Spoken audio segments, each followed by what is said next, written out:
Hey, what's up guys? Are you guys ready? Sebab hari ni kita nak buat projek berkumpulan masak nasi kukus ayam berempah. Kenapa berkumpulan? Sebab dia banyak department. Ada kena buat ayam goreng, nasi kukus, ada kena buat kuah gulai dan juga sambal belacan. Tapi sangatlah senang. So, jom kita start. Okay, first ambil 4 batang serai, lengkuas sebesar ibu jari, korang blend dengan air and tapiskan. Kemudian untuk ayam ni, korang masukkan serbuk kari, serbuk cili, serbuk ketumbar, serbuk jintan manis, serbuk jintan putih dan juga serbuk kunyit. Semua serbuk ni sukatan dia satu sudu kecil saja. Dan tambahkan setengah sudu kecil garam, masukkan lengkuas dengan serai yang dah blend tadi, tambahkan 2 tangkai daun kari, and air blend tadi korang tambahkan sikit untuk bagi dia moist lah. And then kita akan prep selama 20 minit. Lepas tu boleh goreng.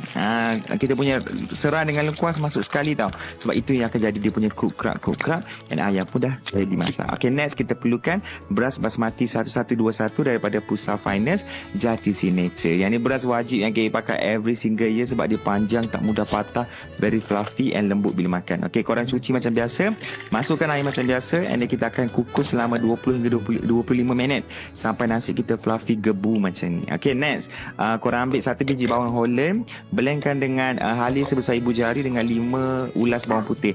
Lepas tu tumiskan dengan rempah 4 sekawan. Sambil-sambil tumis tu kita akan masukkan 3 sudu cili kisar tapi yang jenis tak pedas lah. And then masukkan 3 sudu rempah kari daging, 2 sudu rempah kurma daging. And then KA masukkan whatever ada dalam cili ayam, hati ayam masukkan je. And then tambahkan air dan juga 1 kotak kecil santan. Kacau lagi, lepas tu kita letakkan seketul kecil, bukan, separuh ketul saja gula melaka kecil tu.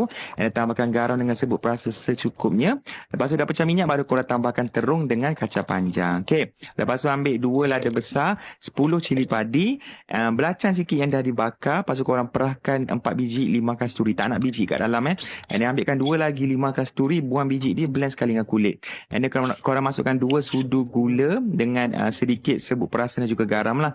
Kita blend dengan air sikit, jadilah kita punya sambal belacan. Tarik nafas kejap, banyak department nak kena buat. Baru kita plating dengan nasi.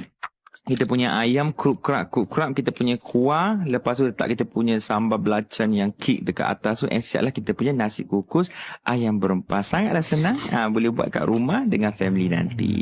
Oh, sedap. Perfect balance ayam berempah kita campur dengan beras lembut. Sedap. Boleh buat untuk buka puasa nanti dengan family. Okay, bismillah.